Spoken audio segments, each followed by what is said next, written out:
Cidade. Política de A a Z, com Mário Flávio.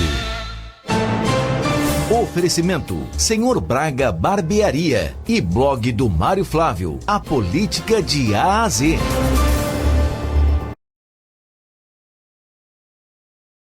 Ministro participa de lançamento do Plano Safra da Agricultura Familiar aqui em Caruaru. Mário Flávio, bom dia para você. Bom dia, Renata, Vitor, bom dia, nosso ouvinte. Isso mesmo, daqui a pouco, Caruaru recebe a visita do Ministro do Desenvolvimento Agrário e Agricultura Familiar, Paulo Teixeira, para o lançamento do Plano Safra da Agricultura Familiar 2025-2026, aqui no estado de Pernambuco. A cerimônia que vai ser realizada às 9 horas na comunidade rural do Riacho Doce.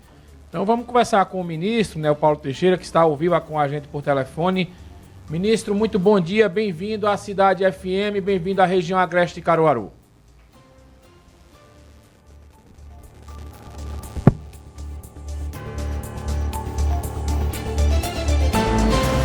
Olá, ministro, bom dia. Bom dia. Bem-vindo, é um prazer falar com o senhor aqui na Rádio Cidade, ministro. Bom dia, é um prazer também falar com vocês. Então, ministro, por que a cidade de Caruaru ser escolhida para o lançamento desse programa? Por favor, pode repetir que saiu encostada a tua fala. Por que a cidade de Caruaru ser escolhida para o lançamento desse programa, ministro? Então, nós vamos lançar em Caruaru, porque aí nós vamos lançar vários programas que já estão em andamento na cidade, Nós vamos visitar o quintal produtivo de Juliana Emília, que é uma agricultora que é beneficiária do programa Quintais Produtivos, por meio do projeto Quintais das Margaridas, que é um programa voltado para a agricultora que, numa pequena área, pode produzir cultivar diferentes espécies produtivas que servirão para a alimentação da família e para venda no mercado ou venda nos programas de compras públicas, como é o Programa Nacional de Alimentação Escolar, Programa de Aquisição de Alimentos, Vamos também lançar o Plano Safra, lançamento estadual do Plano Safra da Agricultura Familiar 25-26, com destaque para a nova linha do Pronaf-B, voltada à agroecologia e aos quintais produtivos com crédito de até 20 mil. Você sabe que tem, através do Banco do Nordeste, o chamado Agroamigo. O Agroamigo é do Pronaf, é o Pronaf-B. E ele tem uma linha com 0,5% de juros, um juro negativo, um juro subsidiado. Você sabe que o juro está 15%. No Brasil, aqui no Pronaf-B, 0,5%. E quem pagar em dia tem um desconto de 40% na prestação. E agora nós estamos lançando esse programa novo, que é o chamado Quintais Produtivos Agroecológicos, de até R$20 mil de financiamento para a agricultura tocar o quintal produtivo. Vamos lançar também o Programa Nacional de Redução de Agrotóxicos. E o que a gente quer são alimentos saudáveis. E é por isso que a gente quer apoiar as práticas agroecológicas e o abandono, a mudança de método, tirando o agrotóxico e colocando o bioinsumo, a agroecologia, Nós também vamos entregar os certificados de agricultores familiares e entregar equipamentos para a agroindústria, para fortalecer a organização produtiva das mulheres rurais. E em Caruaru vamos entregar um assentamento chamado Assentamento Ameixas, que é do MST, através do Programa Nacional de Crédito Fundiário. Ministro, vocês também pretendem lançar o Pronara, que é o Programa Nacional de Reforma Agrária aqui no estado, nesse dia de hoje? O Pronara é o Programa Nacional de Redução de Agrotóxicos, Porque o que a gente quer é fazer essa transição de uma agricultura de base química para uma agricultura agroecológica. Então nós vamos lançar hoje aí o Pronara, e vamos dar passos aqui no Pernambuco em relação ao Programa Nacional de Reforma Agrária. Ministro, aqui a gente tem uma feira de agricultura familiar que ela só vende produtos que não contêm agrotóxicos, né? O senhor pretende, com esse Pronara, de repente, ter mais feiras desse tipo aqui, não só em Caruaru, mas na região agreste? Sem dúvida. Nós estamos conectando as universidades, institutos federais, a empresa estadual de assistência técnica e a Embrapa para fortalecer a agroecologia, isso é, a produção de alimentos orgânicos que façam bem para a saúde da população. Ministro, outra dúvida, né, com relação ao crédito rural, vocês pretendem também ampliar essa situação, né, com esse momento hoje aqui na cidade? Sim, nós estamos entregando esse assentamento Ameixas, né, para o Programa Nacional de Crédito Fundiário, e eu também vou entregar aqui no Pernambuco, hoje à tarde, em Cabo de Santo Agostinho, né, a criação de novos assentamentos no estado de Pernambuco. Projeto de assentamento Universo, projeto de assentamento Pantoja, projeto de assentamento Manuel Matos e projeto de assentamento Gideone Sifoninho, beneficiando 347 famílias. E vamos anunciar o edital de seleção das famílias para o projeto de assentamento Universo e para o projeto de assentamento Pantoja. E vamos dar também 84 títulos definitivos para assentamento, né? E anunciar 40 casas construídas por meio do crédito de instalação do INCRA. E vamos anunciar a entrega de 6 milhões de crédito produtivo do INCRA aqui para o Pernambuco. Ô ministro, veja, essa semana a gente tem aqui a SEACA, né, que é a Central de Abastecimento de Caruaru, e o tomate, inclusive, registrou um aumento de mais de 60% e causou até surpresa na gente. O senhor acredita que a agricultura familiar ela pode ser uma saída, né, para essa contenção de preços, né, além do alimento ser mais saudável?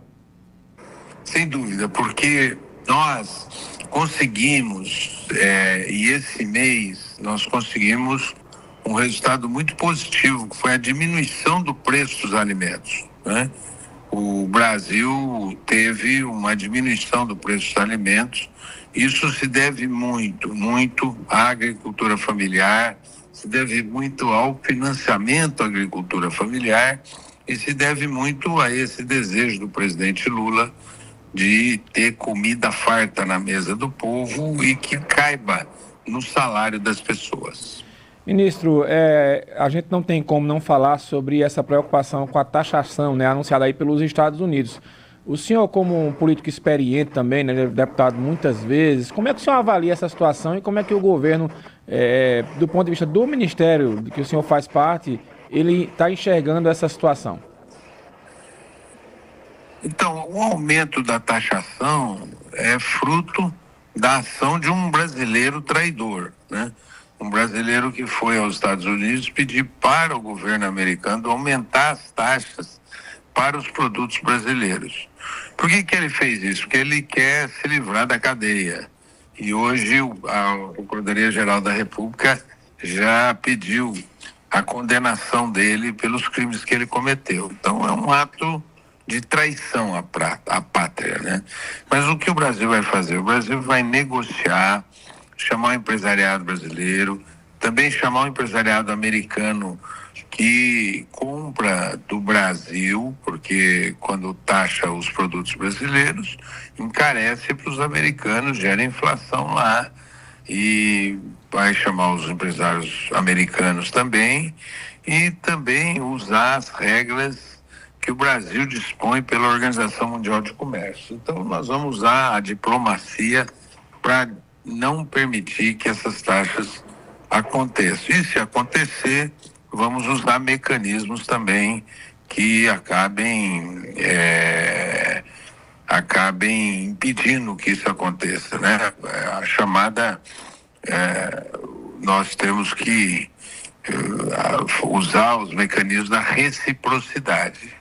eles utilizam disso, caso eles insistam, se eles não se demoverem nesse objetivo até lá, a gente usar mecanismos que possam também afetá-los para que eles recuem desse propósito de taxar os produtos brasileiros. E como é que o senhor avalia, para a gente encerrar, as críticas às falas do presidente Lula, que a oposição atribui essa crise, né? As falas, inclusive ontem, né? A história da jabuticaba, né? A oposição criticando bastante o que o Lula falava sempre com relação aos Estados Unidos e ao próprio presidente Trump.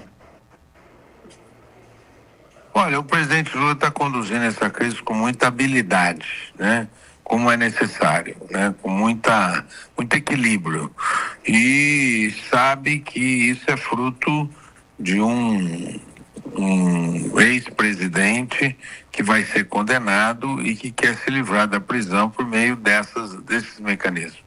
Então, o que a gente vai fazer é chamar os empresários, está a cargo do vice-presidente Geraldo Alckmin, para negociação, fazer uma negociação que veja e convença os Estados Unidos a recuar dessas taxas, porque eles não têm motivos econômicos para taxar o Brasil. O Brasil compra menos do que compra mais do que vende para os Estados Unidos. Os Estados Unidos vendem mais do que compra do Brasil. Então, essas taxas prejudicarão também a economia americana, prejudicarão o empresariado brasileiro, prejudicarão o empresariado americano, prejudicarão a população brasileira, prejudicarão a população americana. Então, nesse sentido, o que precisa ser feito é uma tentativa de recuo dessa decisão. Tá certo, ministro. Muito obrigado. Daqui a pouco a gente se encontra lá no evento. Um abraço. Um abraço. Um abraço para vocês. Pronto, Vitor, Renata, a gente conversou aí com o ministro Paulo Teixeira, né, falando aí desse lançamento que acontece daqui a pouco, às 9 horas, na comunidade de Riacho Doce. E ele falando também, né, sobre essa administração, desse relacionamento Brasil e Estados Unidos, né, Mário? É verdade, Renata. Veja, Paulo Teixeira é um político experiente, deputado federal várias vezes, né?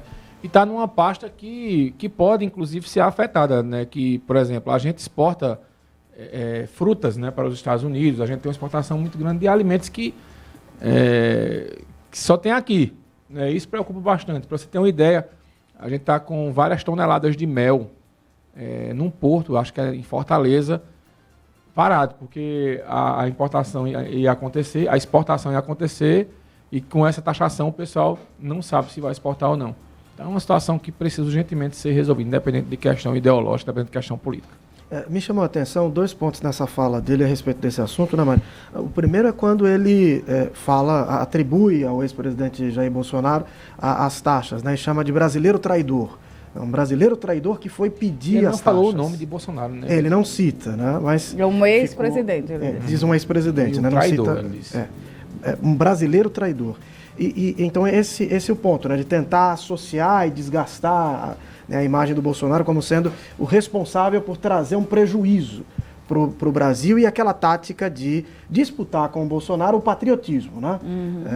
O presidente Lula, então, seria aquele que de fato defende a soberania nacional contra um traidor. Do outro lado, me chamou a atenção o aspecto da negociação com o empresariado, porque esse papel é do vice-presidente Geraldo Alckmin, para ver como que ele é importante nos momentos de crise, né?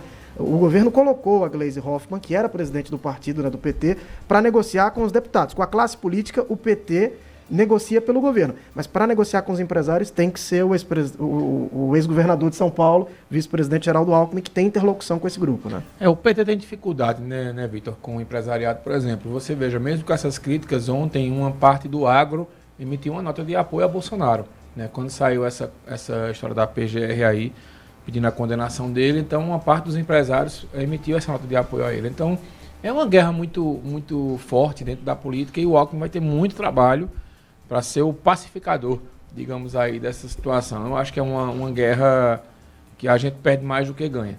Então tem que ter muito cuidado nessa negociação, né? Eu acho que o presidente Lula, ele precisa rever alguns pontos, né? Mas é um material de maior análise que não dá tempo da gente falar agora. Mário, mesmo assim eu vou pedir para você ficar aqui, porque a gente vai para o giro da redação e é um assunto, né, que também é na sua área e a gente pode repercutir.